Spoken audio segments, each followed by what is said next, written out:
All right, Justin, one of my dear friends in the industry, the car mom over on Instagram, Kelly, she's fantastic. Her biggest complaint with electric vehicles, there's none that are out there for the moms and dads and the families. Where are the three-row SUVs? Where are the family SUVs for EVs? I don't want no Lucid Airs. Give me something a little bit more practical. Justin, you queued this up for us today. We got actually the family cars, the family vehicles that are going electric. What should we know? Yeah, well, they're out there, but honestly, the near future, is looking a whole lot better than the present. We all know that the automotive industry has gone headfirst into crossovers. Sedans are becoming rare on dealership lots. There are plenty of crossovers for families, but I am going to share some three-row SUVs that are out there today and a few that are coming within the next 1 or 2 years. And that's pretty exciting if you ask me, because, I mean, I've got a kiddo at home, and I would like a three-row SUV should we ever have any more. So, yeah, let's dive in. The first on the list, really it's on the list because of range and ease of charging. It's the Tesla Model Y.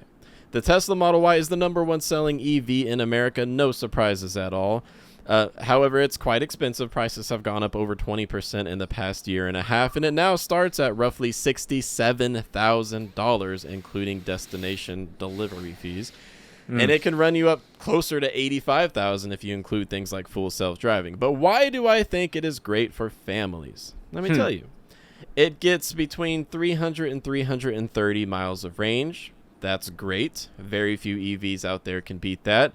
But the supercharger network is everywhere, and it's fast charging. That means for families, I guess small families, who can who want to travel often. They want to do interstate travel like our family does. You're going to want easy access to fast charging. You might not want to be toying around with the Electrify America station at 11 p.m. on your way to the hotel if you've got some toddlers in the back seat. And that's why I've got the Model Y #1 on the list for small families.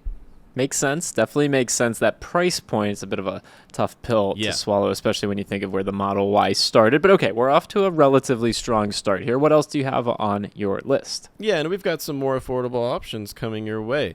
The Mustang Mach E did just receive a price bump. Ford has decided to jack up the MSRP, but still it is more affordable than the Model Y by at least a little bit. The Mustang Mach E, the first fully electric vehicle, purpose designed to be electric. It starts at about $47,000. Not affordable. What are you going to get but it's still cheaper than the Model Y. What do you get for that money? I mean, the average new car price last month was like around there, so kind of affordable, kind of in the new world I we live, refuse affordable. to call that affordable. I know.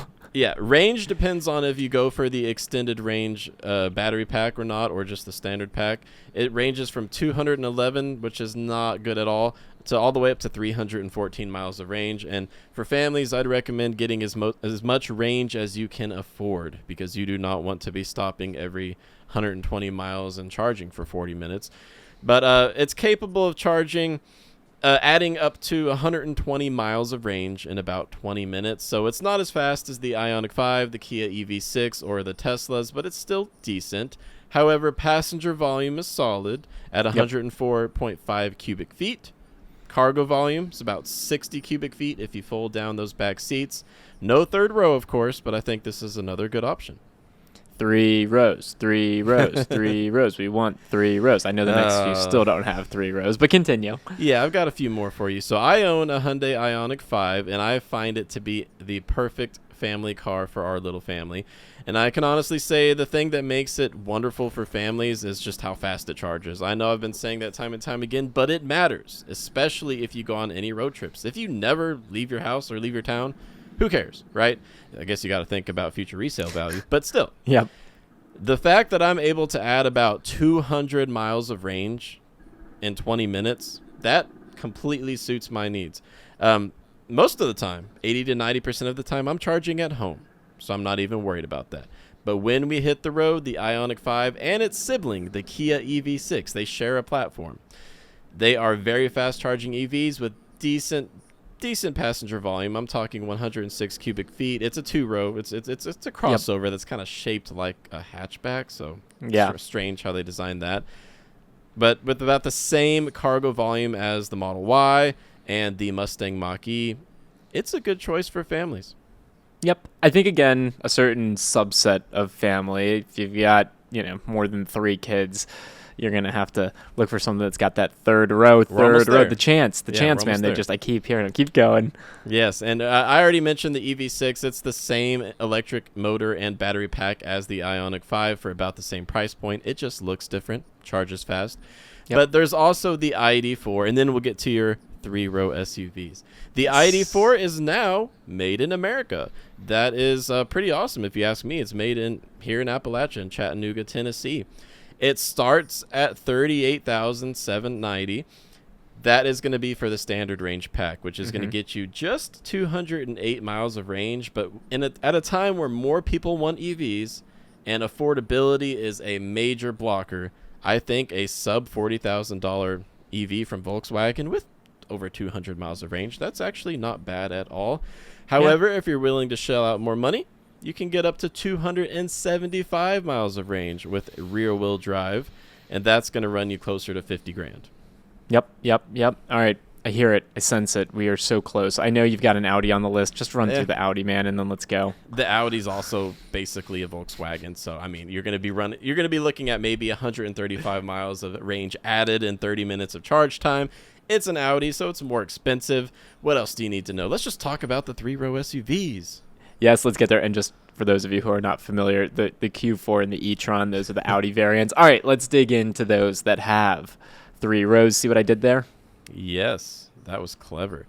Thank you. All right, I got to start out by saying I'm kind of sick and tired of recommending families to just take a look at the Chrysler Pacifica plug-in hybrid because that's really the best option still in 2022 and moving into 2023 if you want a more affordable 3-row electrified option. The Chrysler Pacifica PHEV, look into it. But if you want to go fully electric, better get your wallet out because these 3-row electric SUVs are expensive, but there's hope. We'll get to that in a minute. We got some other models coming next year. The Tesla Model X, wow, it's a spaceship, but it's expensive. I'm talking $120,000 to $150,000. Nope, I'm not doing that. Okay, I will happily stick with my Ioniq 5 for not doing that, man. I legitimately cannot do that. Like that amount of. If I could, I wouldn't. Dan, if you can put $120,000 on the screen, that'd be great, man. But what? That price point is not for most people in the United States. That's for sure. Yeah, for those who are of the means, you can get 350 miles of range, very fast charging, adding about 150 to 200 miles of range in just 15 minutes at a V3 Tesla supercharger. It's great. I mean, you've got a 3rd row. Total cargo volume, if you fold those back seats down, is 92 cubic feet. It's a very spacious, safe vehicle. We've also got all the safety ratings listed for all of these vehicles we're talking about on our guide, so check that out at joinyaa.com. But Zach, I'm done talking about the Model X because I can't afford that. Nope. Let's move on. Looking for a car? Look no further than joinyaa.com. Go check out the cars listed there. There's no BS, no lead gen forms, no anything. Just cars. What about something I still can't afford? The Rivian R1S. I like the R1S a lot more than the Model X because I'm a bit of an outdoor enthusiast myself. We go hiking and camping a lot. The Rivian R1S is definitely built for those who prefer a more rugged lifestyle. It's got a lot more ground clearance. It's all around just a pretty neat looking vehicle. It's just going on sale right now. So if you happen to be interested in this $91,000 electric 3-row SUV, you're going to need to get on a wait list and place a reservation. It's good for about 316 miles of range. It can charge pretty fast, adding about 150 miles of range in 20 minutes.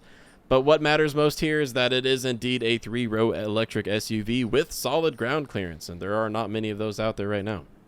Definitely. Then we've got one entrant from VinFast, currently not on the market, but should be coming soon, correct? The VF9? Yes, if you're watching this in 2023, the VF9 from VinFast is likely on the market. VinFast is currently building a factory in North Carolina to build electric vehicles here in America. The 3-row SUV from VinFast, the VF9, is expected to start around $55,000, which, if you haven't noticed, is like $30,000 to $40,000 below the other most affordable 3-row SUVs. So I'm welcoming this price into the segment. However, there is a bit of a catch, and do you know what that is, Zach? You have to lease the battery. We've got a whole video on VinFast and their battery lease model. You can definitely check that out back on our YouTube channel here. So here's what that means. That means you got to buy the vehicle, right? So starting at $55,000. And then in addition to your monthly payment, assuming that you finance some of that, you're going to be looking at a $219 a month battery payment that stays for the life of the vehicle. That's kind of expensive if you ask me. What if your car payment is the average American's, which is like $730 a month right now, and then you tack on $219, you're getting uncomfortably close to $1,000 a month. Yeah, you really, really are. But we do maybe have the burgeoning golden era of family electric vehicles coming in. Yeah. 2024? Late 2023, most likely 2024. A lot of this will depend on battery supply chains, but we'll talk about that later, shall we? 2025? I would say 2024 is a safe bet. If you can wait it out a few years, keep driving around that, I don't know, what's a popular minivan, Zach? Kia Sedona. Not even that popular, but I named a minivan. Keep driving that Sedona around for a few more years, and you should be able to look forward to the Hyundai Ionic 7 and the Kia EV9. Two more Korean, well, they're going to be actually built in the United States, but they've got their origins in Korea. These are going to be 3-row electric SUVs from Hyundai and Kia. I am looking forward to these. I think there's a lot of promise coming with these two models. They're going to be coming to the American market just in time. I mean, everyone's asking for a more affordable electric 3-row SUV. From what we know about the eGMP platform that Hyundai and Kia have engineered, it looks like they should be able to get at least 250 miles of range on a charge. With 800-volt architecture, that means ultra-fast charging. I think if you can wait it out, it would be worth it to see what the Ioniq 7 and EV9 can offer us. And then there's one more, NIO. So Chinese automaker NIO is likely on a path to the North American market. They've just established a North American headquarters in California. And it looks like the NIO ES8 3-row SUV should be making it to the market either in 2024 or 2025, hopefully at a lower price point than the Model X. But we haven't heard anything about pricing there yet. Justin, thanks for running us through this list. I hope over time it becomes a more compelling and affordable list, But for now, this is a damn good resource, so thanks for compiling it for us. Yeah, be sure to check it out because there's a lot more than we've talked about today, Zach, especially those safety ratings. I mean, I was kind of impressed with how safe a lot of these electric crossovers and SUVs are turning out to be. It's good news all around, but the prices need to come down. Love it, Justin. Thanks so much. Thank you.